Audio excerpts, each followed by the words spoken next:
Hey, so today we have here the Wild Squad versus Caffeinated Knights in Nexus Division, and the first game, the map pick I guess is from the Wild Squad, and they took us to Infernal Shrines.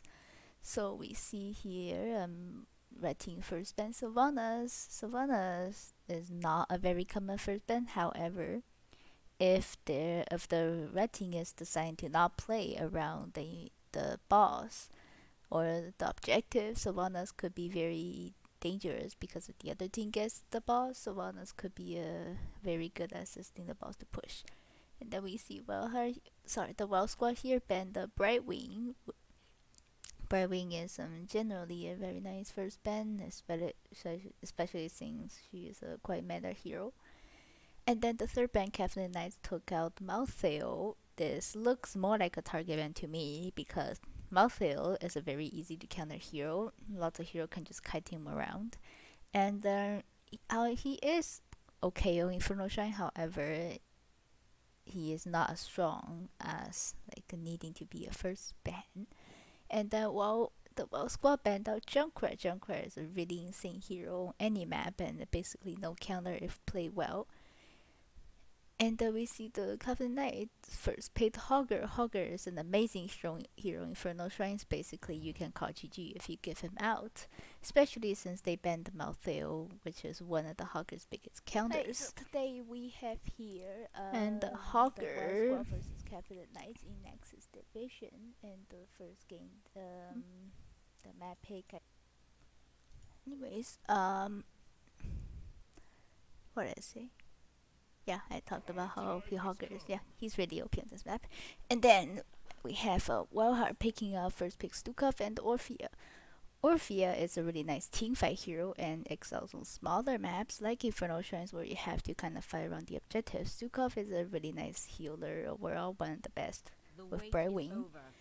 And then we have Captain Knights pick up Artenis, which is Dr. Hulk's signature hero, as every time he will pick Artenis if you don't ban it.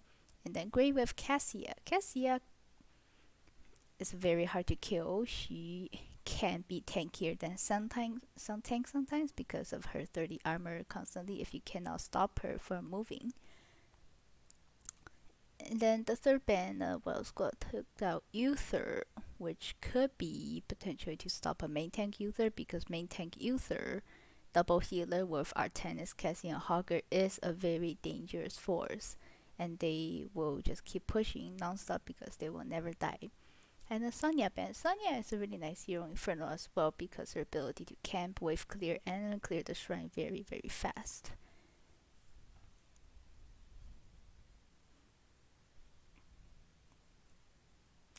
Now we see the blue team letting the port timer run out once more, and they pick Lunara. Interesting, Benny user then pick out Lunara. However, Lunara can be really annoying if she gets enough time to let her poison take effect. Joanna is a nice pick to protect Lunara from the aggressive engage from the red team, so then she can let her poison take long enough effect to wear the enemy down a lot.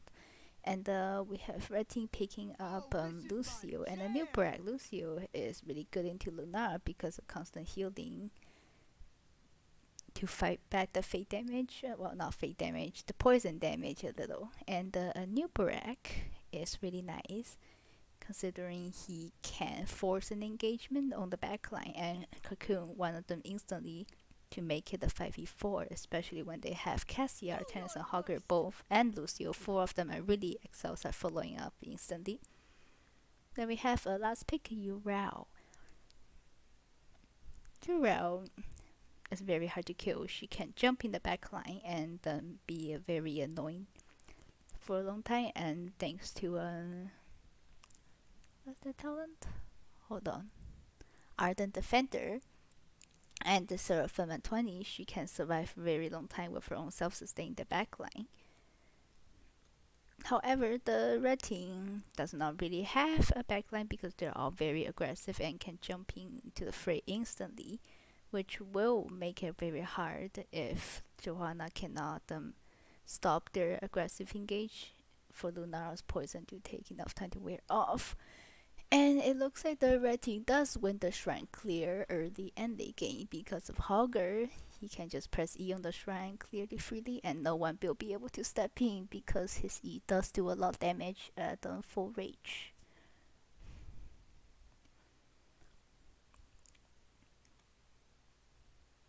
Looks like the blue team will be trying to play some kind of poke then aggressive engage camp because Orphea cannot really push you, is very good at being aggressive once the enemies fell down to a certain percentage of health. Anyway, so we have here on the blue team Alicia wins playing Lunara, D-Rec on Joanna, Vixen Noir on Urel, while Hargoon on Stukov and Jocelyn on Orphea. In red team, we have Ark playing Hogger Osmanthus on a new Barak, Loftar playing Lucio, Dr. Hawk playing his signature hero Artenis, and Grey Cutler playing Cassia. Looks like both teams are trying to get a mid fight as soon as possible because both teams are equally strong in the middle instantly. None of them really requires a late game to take effect and significant power spikes. Looks like the red team is slightly getting low because of Nara.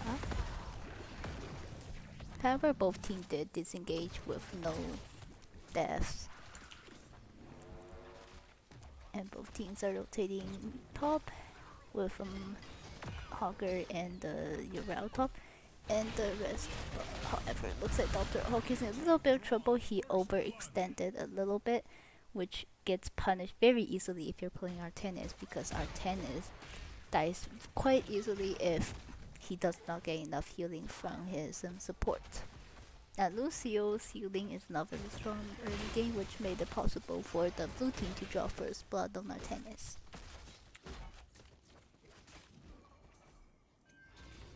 And the death of Artenis led to the blue team taking over their first camp and being slightly ahead on talent. They are looking for a spicy raid with Urel here. It is a 4v5 and Hogger will not be there on time. The red team is forced off the camp, leading to blue team taking the second camp and once again is even more ahead on experience now. However, they did not shoot any abilities at the well over here, which made it possible for Tennis to clear with no damage to the well. Meanwhile, Hogger is trying to double soak, trying to catch back the XP they lost from both camps and dying. The blue team picked up their third camp, which gave them a level lead at this moment slightly, but it's a level talent lead. Unfortunately, there's no really reason to pick a fight right now, so they do not get any value out of this.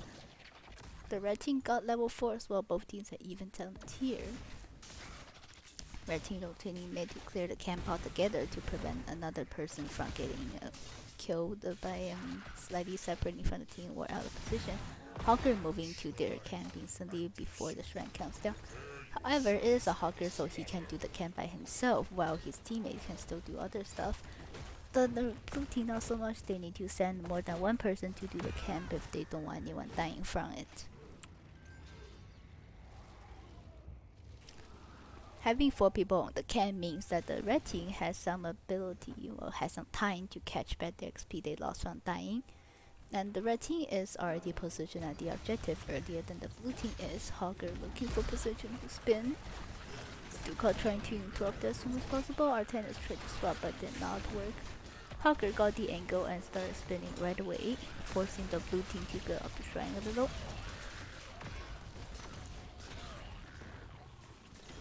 The blue team with Joe coming is looking to engage. However, Hogger is still spinning and their wound is slightly helped.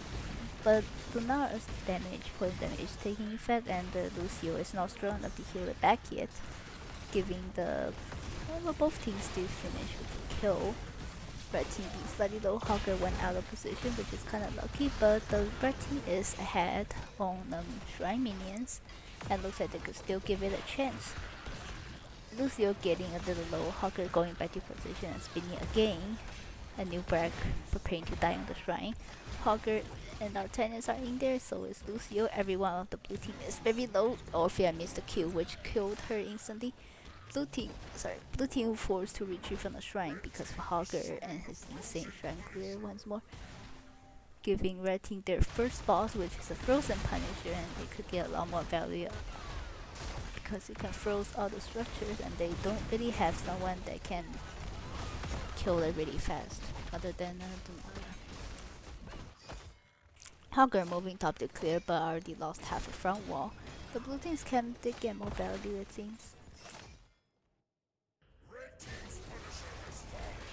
However, since the blue team is 5 men defending this Punisher, Artenis is gonna die again. No, is he? Yep, Artenis is gonna die again because it is a 4v5 after all. But the Punisher did buy some time, for the red team, and they raise back their level disadvantage a little bit. However, both teams are still kind of the even on talent and experience at the moment. Blue team once again starting their camp right away, so is red team. But the blue team is gonna finish before the red team does. Nope, they leashed it seems. They're going back forward.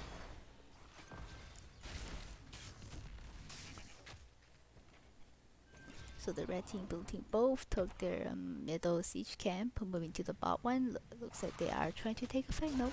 I think it looks like the red team. Oh, I thought they were gonna wait for 10 and then do an engage, but they're gonna hit 10 soon. Urel is rotating down, but only to clear mid, not to go bot, which you could have probably made it a 5v4 if you went bot. Blue team chose to give up the siege camp for a safe fight at level 10, or at least to wait for level 10 before the coin flip per level 10.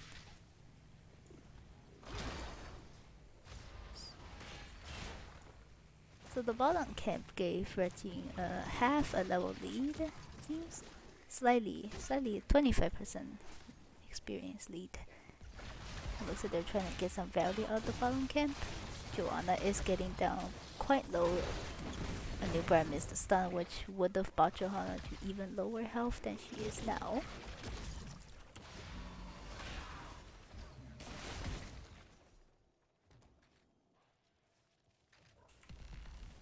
Right here on team mid. Blue team doing the same, but the safe way because they know a new brand was anchoring at the bush. Blue team looking to start their bruiser camp right away because objective is about to start very soon.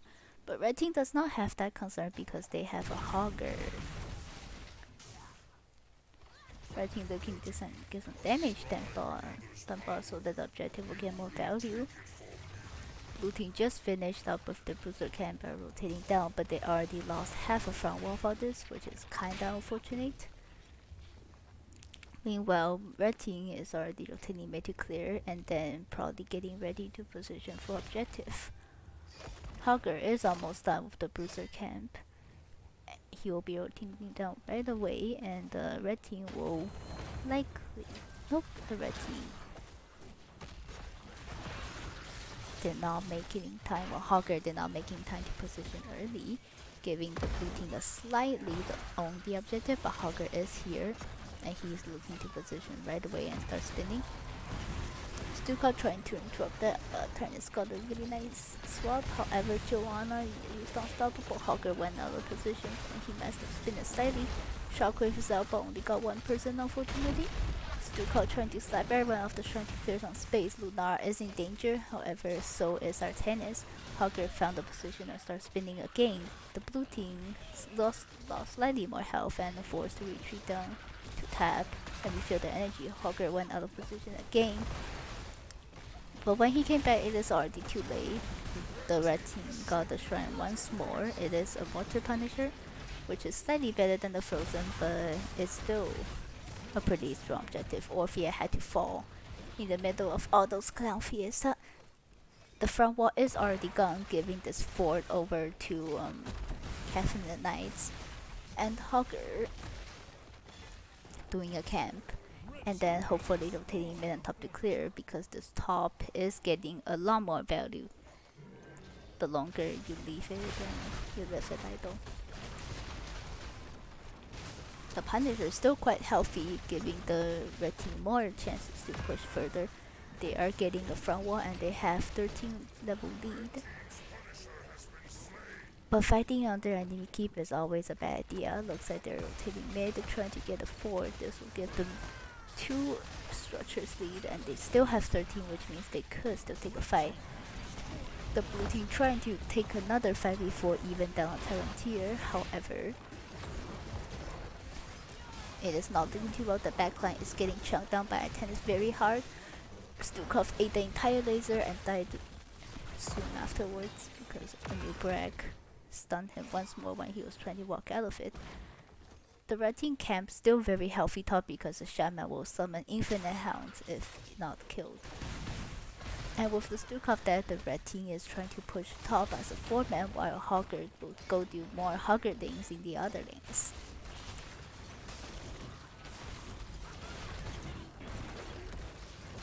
Another swap for Artanis, leaving Orphea very vulnerable, and she dies without even being able to throw out one ability because the chain stuns. The 4 does fall, so this gives Caffeinated even more advantage by taking out 3 forts already in 10 minutes of the game. And next Punisher will go straight for the keep, and it seems that it might be an Arcane Punisher, I think. I don't know if the order, if it actually goes by this kind of order.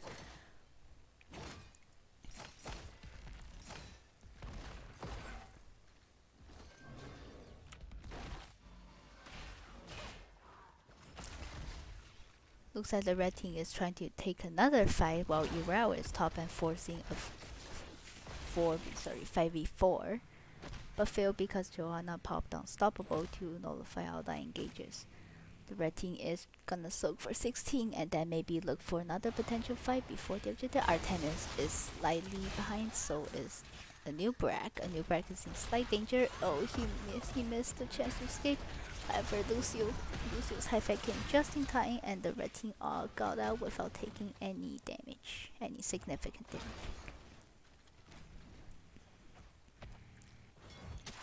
The failed pick fight from the blue team means that the red team now has 16 and they actually have a better reason to fight now. The red team is gonna use that advantage by stealing a bruiser camp from their enemies right before the shrine, which will give the blue team even more things to clear, and they will have to give this objective if they don't want any damage done to the structures. And fighting under camps is always a bad idea.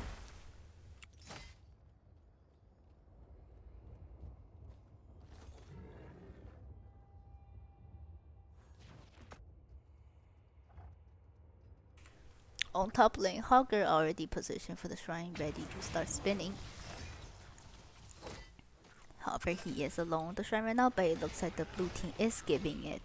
They need 16 right away, and 16 is not really a power spike for any of them. However, even town tier is always better because 15 is smaller than 16. Looks like they're trying to trade a 4 bot for this, and the red team had to react to it right away by rotating down, but it is too late. The front wall is already gone. Even though they will get a shrine, the blue team already got some more value than they would have, and Lucio is in slight danger but gets out very safely. The blue team desperately trying to pick a fight with 5 people,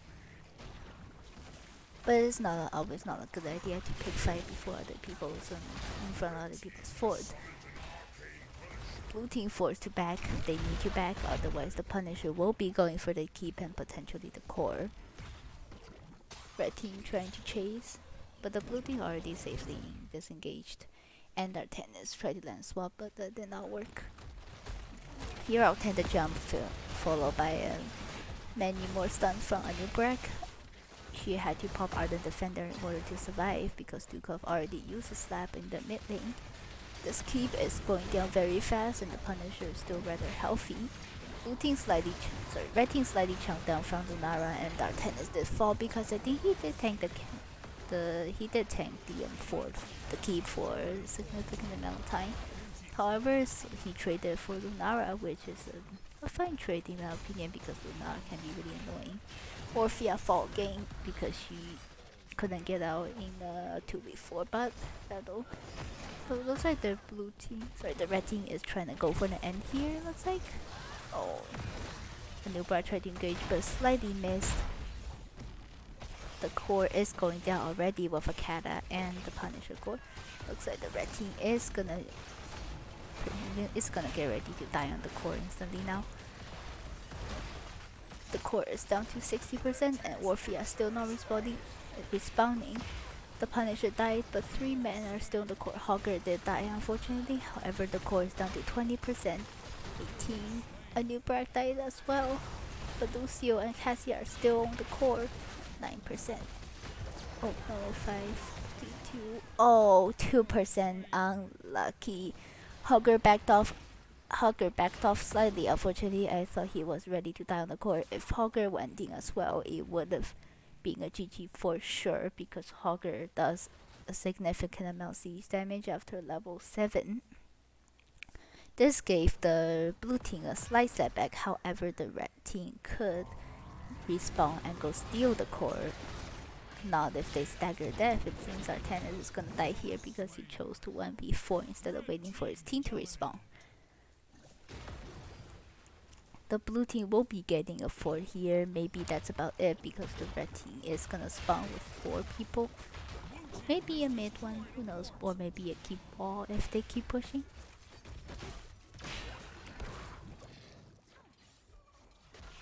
Nope, looks like they chose to play safe, play 20 and get all the camps.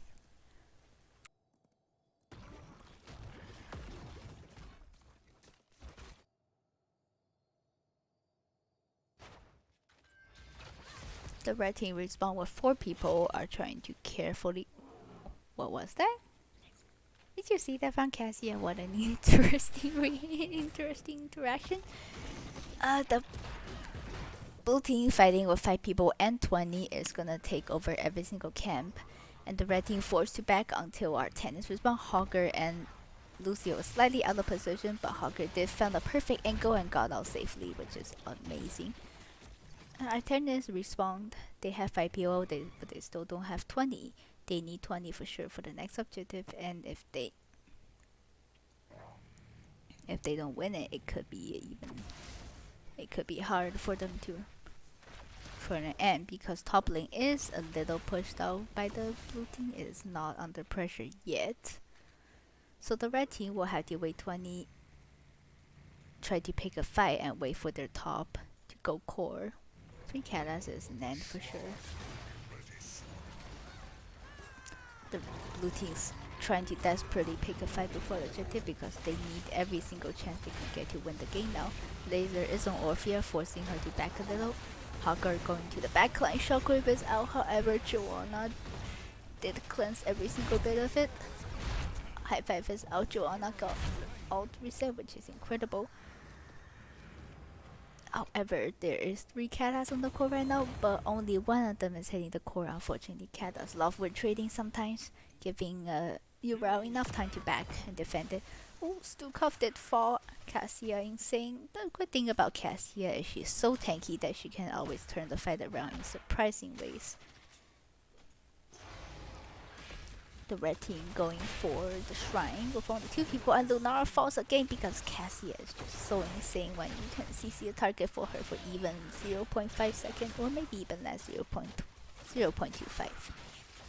And the blue team is slightly winning on the shrine, and they will probably win it because they have more damage, but hard to say. Joanna gets ult again on 2 people. Oh no, looks like a new brat is in danger, but Cassia is 1v2ing. Oh, she got another ball. More resets, more lightning resets. Oh my goodness, she is gonna kill everyone, forcing Urao to pop all the abilities, trying to disengage. But Urao's teammates are here. Cassia will be in danger if he doesn't back out. Oh, never mind, Urao falls. Cassia is still alive. Orphea missed an ability, which is unfortunate, but Cassia will die because Orphea is still rather healthy. Lucio running Orphea down. Will he get a kill? Hard to say. Nope, Lucio decided to give up because Dukov is alive and coming out. However, Cassia did do an amazing job there, giving the red team a lot of time to finish clearing the shrine. And this objective looks like it will be going to the red team once more. Oh no, Orphea! Orphea went. Orphea jumped into a trap of a new Brag and died instantly.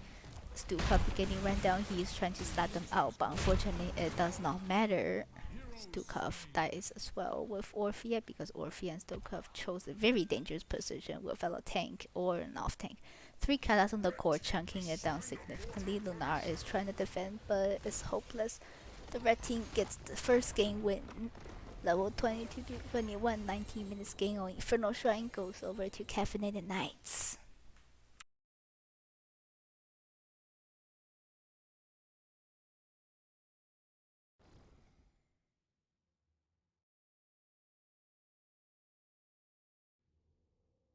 So let's take a look at the score. So both teams have quite similar experience. The blue team did get slightly ahead on experience because 5 of them did die on the core before level 20. However, the red team did perform very well early game, especially on the shrine clear part because of Hogger and the fact that Cassia can literally do 2v4 late game and get all the kills by herself.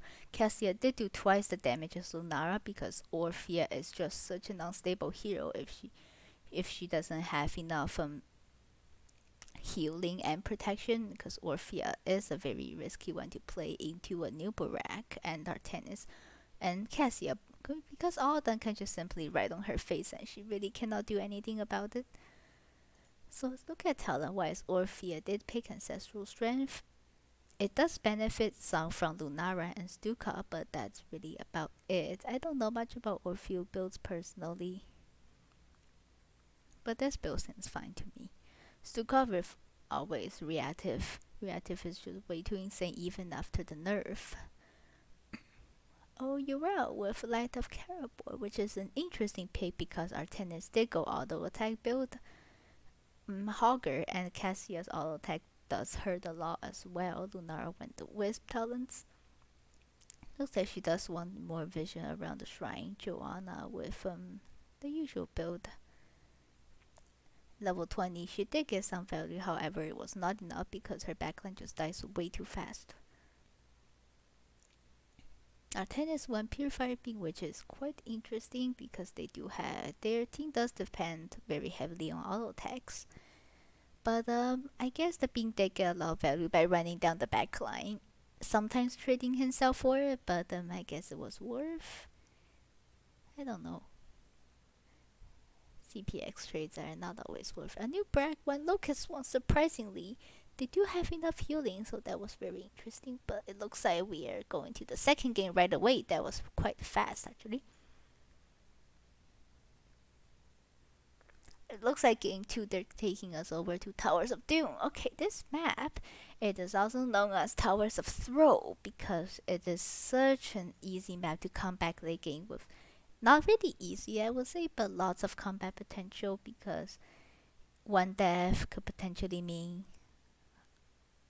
that they will stagger and lose objectives and lose other forts, and the other team will come back afterwards, which is why it is called Towers of Throw or Towers of Comeback. So on this map, what we're really looking for is either insanely amount of siege, like Asmodee Sylvanas, double soak heroes, like Leoric, Hogger, Dahaka, who can soak 2 lanes with no pressure at all, or heroes who can do insane amount of burst damage, so then you can do every invade with no pressure on enemy camps specifically, like do your own camps fast enough so you can go invade your enemies. But we'll see how both teams decide to play this map.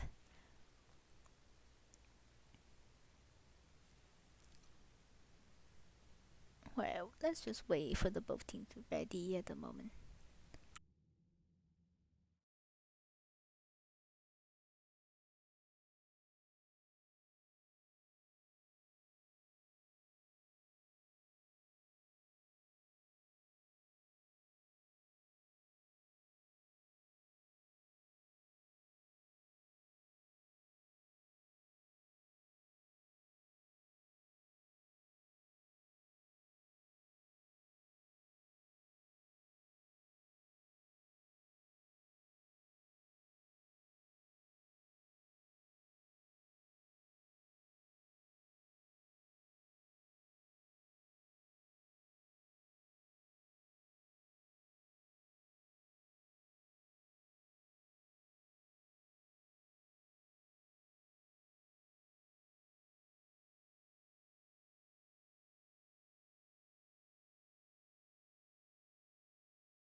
Alright, this is game two of tonight's Nexus game, Caffeinated versus the Well Squad. And the second game is going over to Towers of Doom, aka Towers of Throw.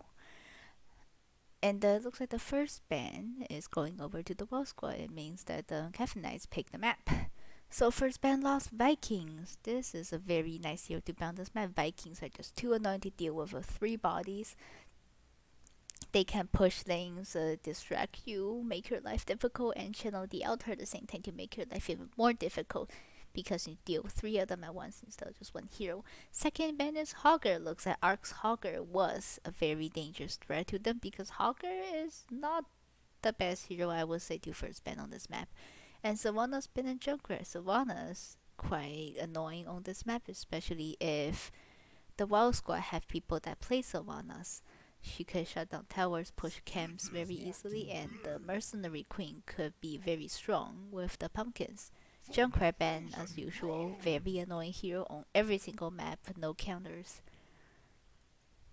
Basically, no counters. You could argue that Zeroto counters him, but what if Junkrat just stands on a trap the entire game? And the blue team first picks Stitches. Very good pick on this map, but basically on any map, Stitches is S tier at this moment because of Gorge and the ability to turn it into a 5v4 instantly late game. Hook can be a real carry, especially after level 20 when death timers are extremely long. A new Brag and Braving. Braving is an amazing pick, of course, as usual. A new Brag, I would say, is picked to counter Stitches because Cocoon can save whoever that gets gorged instantly. Braving with the global pressure is really annoying, especially when he can teleport to the offlane if the offlaners decide to do a 1v1 and turn into a 2v1. We see Uther and Malthael from the side of the Well Squad.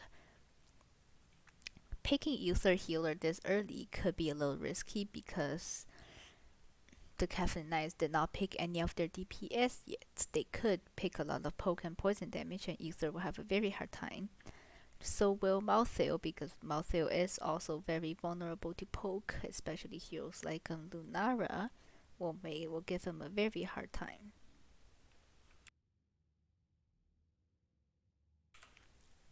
We see band 3, the Captain Knights band out Ana. This is interesting. Were they thinking about double support and have a hyper carry hero like Vola or Zojin? That is very interesting on this map. And the Wall Squad band out Zeratul, which is also quite interesting because they do have an Uther, so Zeratul shouldn't really be a problem, especially when Zeratul is not very strong in competitive already. The Haka and Falstad from the side of Caffeinated, they are going for triple global already. This is very dangerous. Triple global can be very annoying on this map to deal with. So if the Wall Squad cannot play around that, they can have a very hard time. MC Vola and Taran the pick. It is double support hyper carry Vola. It's quite interesting. However, this requires the four men to stick together all time, which will give the triple global a lot more opportunity to maximize their value. And we have one last pick from the side of Caffeinated, which will be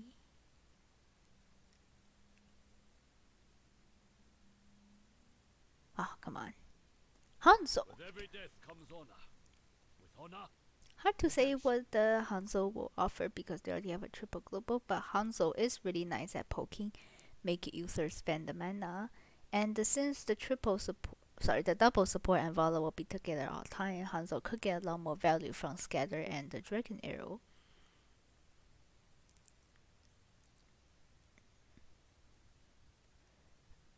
But if Caffeinated can maximize the value of triple global on this map, then it is very dangerous for the Wall Squad if they cannot react to that properly, especially when they drafted double support hyper carry.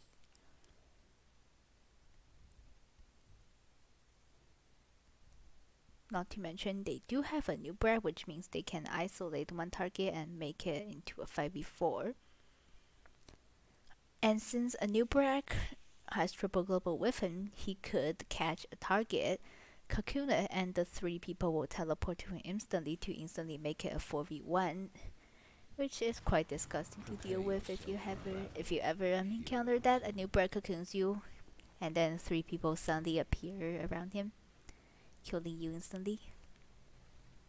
Anyway, so this time we have Vixenoid on Malthael, while Hargun playing Uther, Alicia wins on Tyrande, Jesseline playing Vola, D-Rec on Stitches. On the right side we have Dr. Hulk on Falstad, Grey Color on Hanzo, Samantha's playing a new Brack once again, Ark on Dahaka, Love Dart on Brightwing. Let the battle begin. So both teams going mid right away. This fight will possibly be in favor of. I wanted to say the blue team. However, the red team does have triple global, so they don't really have to care about lanes because they can teleport to lanes right away. At least two of them can. The Haka getting slightly chunky out because he is quite weak early game without any essence. The blue team rotating already. The red team rotating right after the Haga is going top. And the 4-man 1 bot, and the Vola is already starting to pour damage because she's not scared. She has double support and she will not die easily. Especially when early game the red teams also does not have a lot of damage to kill Stitches. So technically not just Stitches, the entire blue team can step up without worrying about any of them dying.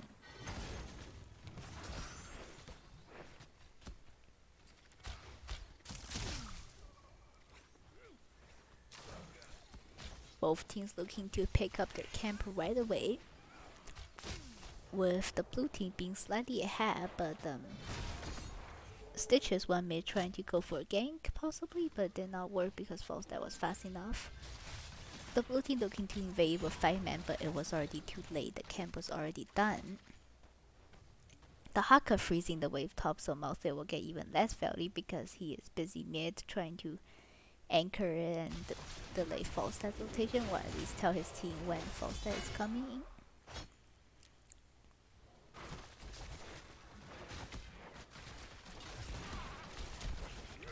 Falstad played a very dangerous move by going Uther then the stun right away. However, Torrent's follow-up was a little bit too late, giving Falstad enough time to get out with no E. But this did give blue team some time for the pumpkins to push in, doing a little damage, or one of their towers, well, half health actually, and a wall. Uther going. Okay, that was an interesting rotation. Anyways,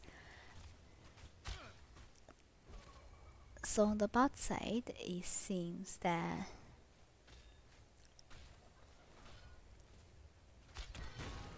to be fair, the red team could have gave bot and played the top 2 because they do have triple global and they could instantly kill Malthael, get both top towers, and give the bottom one to the blue team. It looks like this is what they're doing now. Falstad.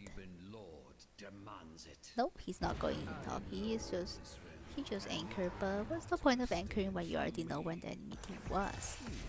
Double global did rotate out, but it was a little too late. They gave ball for free, and looks like they're only getting theirs. Unfortunately, they did not maximize the value of triple global, giving blue team 2 towers, sorry, 2 altars.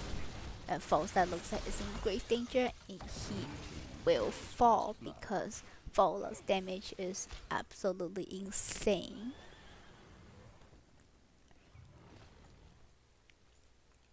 The kill and the rotation, the late rotation, gave red team a slight disadvantage, and they are down a talent here. Blue team looking to get some siege value out of Falstad's death, but Falstad is already alive and is rotating bot right away. Anubra looking for an engage, however double support is amazing. Vola did not lose a single bit of health, Anubra lost half of the health in return. Hanzo trying to do a little bit of more poke damage, but blue team already disengaged and is already looking at their siege camp. Red team doing the same. 4 people. Looks like both teams will be finishing at almost the same time. Yep.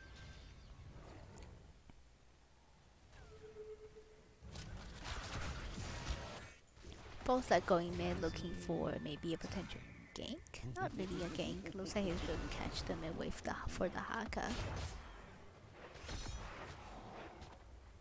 But he is losing more health than Malthil. And Malthil did clear the wave faster than he did. This gave the blue team a lot more opportunity to push bot in. They got the entire front wall already because Falstad is still mid. And they're looking to push him even further. The Haka is digging in, Falstad flying down, making it a 5v4. However, a new brag is too low to engage. Malthil is coming down pretty fast. And double support is enough to keep everyone. Oh, never mind. The 5 people apparently hit the same target at once and user died instantly because Tyrande cannot heal that back up. The Haka is body block but got out with his W. Cannot body blocking during that. The Haka is in pretty low, however, Stitches did die first before he did. Falstad is in a little bit in danger. It looks like he's already accepting his death. Nope, Falstad died quite late. The blue team was baited. They tried so hard to finish Falstad, but they killed themselves in the progress. Falstad did die, but he traded 1 for 4, which is a very worth. And with this fight, the red team pulled back their disadvantage, and they are now a level ahead with level 10.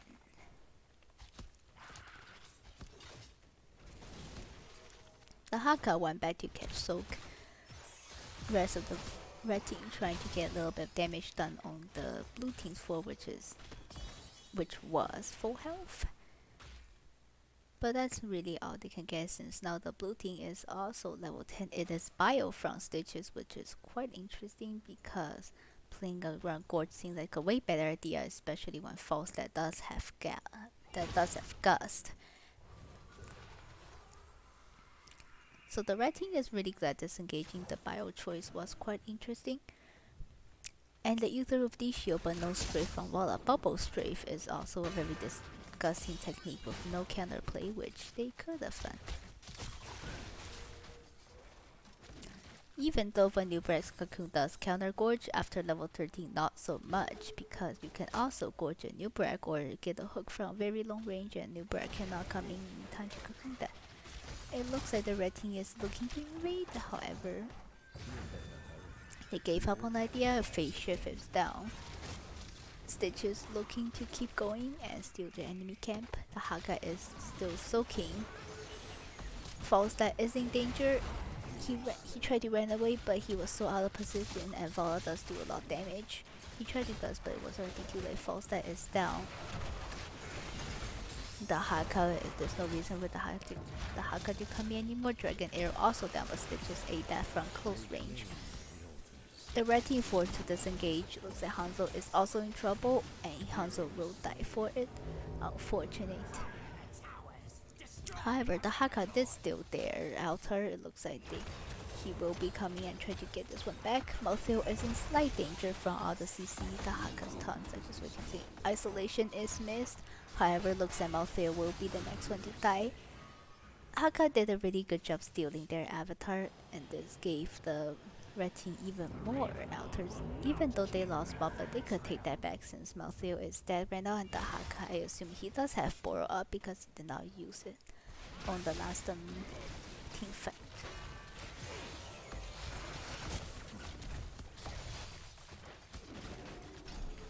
The blue team still desperately trying to defend bot even though they do not have 13. The Haka could potentially dig in right now for 5v4 if he feels like it. But no, he did not do that, and the blue team did hit 13. It is an even Telvin fight right now.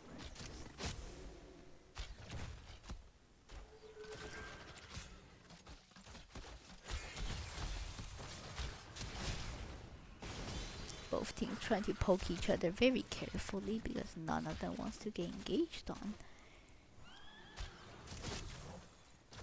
because it was such a long range hook, but Brevin was slightly far away from it. If he got Brevin would have been dead, and this would be another disaster for the red team. It looks like Falstad rotated top trying to gank. Interesting cast, I would say. He did have E. Could have E. Or maybe he was trying to press E but misclick gust. Who knows? Oh no, Brevin did get gorged. Okay, hooked there, Dragon Arrow in time to save him. Brevin got out alive with half HP, which is quite lucky. Unlucky the top gank did not get mouthfeel, otherwise it would have been another what do you say? Not comeback. Another perfect opportunity created for the red team. Looks like the red team trying to gauge on Paula. She rolls out right away. Uther is in danger. Isolation was on him. Uther cannot bubble himself, unfortunately. Uther is dead, but his ghost still remains. Stitches is coming with the bio, but cocooned instantly. Red team is taking over the camp. Head chop on Falstad, but did not do enough damage to kill him instantly. However, Falstad did fall, so did Tyrande. Malphite will be the next one to die. Stitches and Vola are the only two left. However, Stitches is also in a little bit of danger. The Haka Tongue is used but did not kill him, unfortunately. Or did not get him, unfortunately. Both altars will be going over to the set of Caffeinated once more. Oh, hook on Barbine, but Barbine can get away from as she wished. The hook baited Vola. Unfortunately, Vola fell for the bait and got killed. So will Stitches. Oh no, both of them tried so desperately to find the kill when it was only two of them alive, which is kinda unfortunate. Divine Bubble used on Stitches, but he was so body blocked that he couldn't get out. Stitches will die once more.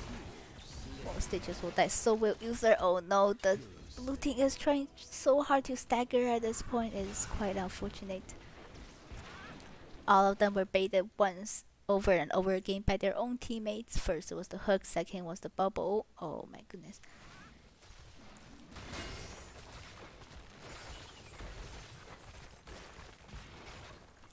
This gave the red team a lot more opportunity to take back their own fort. They are ahead on talent tier, even though they're not ahead on structure. Now they're even on structure.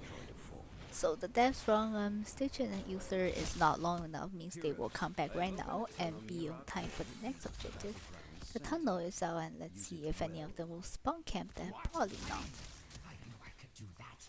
There's way too much to do on the map at this moment than to spawn camp the tunnels. Not to mention no one used it yet. Prepare yourselves, heroes. The altars rise. It will be 3 altars rising at the same time. Red team looking to get a kill mid, or at least a gank. But both teams are rotating quite careful right now. It is only 3 people bot, and looks like the 4 of them are collapsing on them. Falstad looking over to get Gust, but did not work. Stitches had to use bio to get out. Falstad got hooked, but dashed out instantly. However, phase shift is down. The Haka came down with a good drag, however no follow up because the team is already left for the altars. Falstad flying top for top altar. Malphite is coming down instead of trying to defend it from Falstad, which he probably could have won if he can use his W. Oh, insane! The bubble was insane. It completely defied the cocoon. Malphite got the altar, however, the bubble is down. All the both teams are getting low. The Haka trying to get out. He did get out with very low HP, but Uther is equally low. The Haka going back in, got double kill. The Haka has essence now, so he's no longer low. The blue team was in the fight for way too long, trying to chase kills so desperately without any of their heroic abilities up. Looks like the blue team will fall here. All of them? Nope. Paula did get out with half HP, but Tyrande also died. It's 4 more kills goes over to Caffeinated. They are already 3 levels ahead, hitting 20 very soon. Ball capped, and the Haka is soaking for 20 very fast. Looks like the 4 of them are going over to take a camp. Nope, they're not going to take a camp. They're looking for 6 cap already.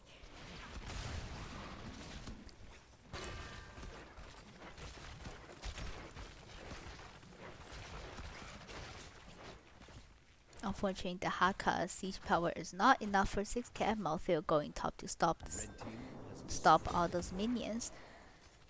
The red team does have 20 now, so it once means they will more. be very insane fight. Rise False are to looking for meet. reverse gus. And he got it, only 1% unfortunately, but it's still a pretty nice reverse gus. Uther is in trouble, polymorph is used, the Haka came out, Uther dies instantly. There's no chance for him to survive. Dragon arrows out, Tyrande dies once more, cocoon on Vala, and she will be the next one to fall because of so much follow-up. Oh no, the blue team completely did not respect the level 20 from the red team. It looks like this altar will be going over to the red team once again. The blue team is already so far behind, but their team just keeps on dying, giving them no chance to catch up the level disadvantage and play for later game. Sage just tried to hook, but it did not work. Even if he did get the hook, he does not have Gorge, which means that any targets could get out safely. Hanzo defending bottom from Stitches, the rest of the red team trying to catch top for a potential 6 cap. Hanzo is playing very careful versus Malthael and Stitches. He did get his level 1 quest done at this moment, which means he'll do a little bit more damage than usual. 6 cap is over to the side of red team. There are already 4 that was had. They're looking for boss, which is completely normal because there's no way the blue team will even think about contesting it at this moment. However, only 2 shots from the 6 cap from the core. But the next objective, they just need 1 altar to win the game. Because for sure, the blue team will not be hitting 20 in such short time. Not to mention, oh, it looks like they don't need it. They only need to push this camping in order to win. Because the camp is 3 shots and the blue team's core R only has 3 HP left.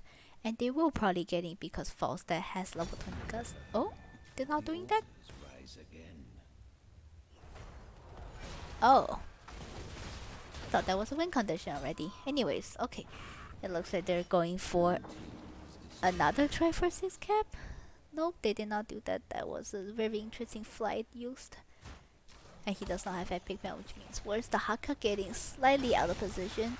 However, oh, the 5-man stun and another 4-man stun, another 5-man stun. Oh my goodness, all those stuns are just amazing. However, the DPS is not yet ready to follow up, another stun missed. The red team is getting slightly chunked, especially the Haka, and they have used all their abilities except for Gus. Gus is finally used. And the Bourbon got the last altar and they did win the game already. The second game goes over to Caffeinated Knights. And they finish yet another tournament with a 2.0, 2-0 victory.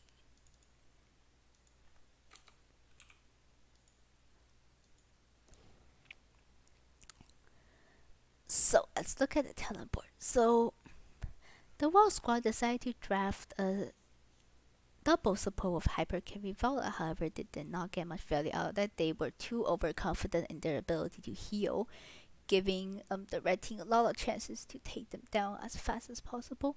Vala is very squishy, so is Tyrande, and although Uther is not squishy, but if he gets CC lockdown, there's no way they'll save him because the other healer did not come with a cleanse. And let's have a look at their talents. So Vola took Rain of Vengeance, which is okay in my opinion. However, they did have Divine Shield, so Divine Shield Strafe might have been a better choice in my opinion. Stitches took Bio. It looks like he was trying to use the zone. However, one of the most insane thing about Stitches is Gorge. Being able to completely isolate a target and take it out of the fight and even maybe get a potential kill late game could be incredibly huge. Malthael with Headshot as usual, very nice ult. And the red team has no counterplay to that, which is fine. Tyrande with Starfall. Starfall is always better than Stealth in my opinion because it gives you insane Q resets. Because Q CDR comes from any source of damage done by her. The Haka of Isolation, very nice pick into double support, especially if you can get it on Uther because basically all the protection abilities like Cleanse and Divine Shield comes from him. Barbarian with Blink Heal, very good talent. Most of the Barbarians usually take Blink Heal because it's really used to easy to use to get away, especially if you get caught out of position or got displaced by maybe Gareth's toss or Stitch's hook. A new birth cocoon, it was probably picked to deal with Stitches, but not specifically because cocoon is reusable and is extremely good in any situation, being able to isolate another target. So with isolation and cocoon, they could potentially make it a 5v3 in a very short duration if one of them lands on Uther and another one lands on any other target. False that with Gust.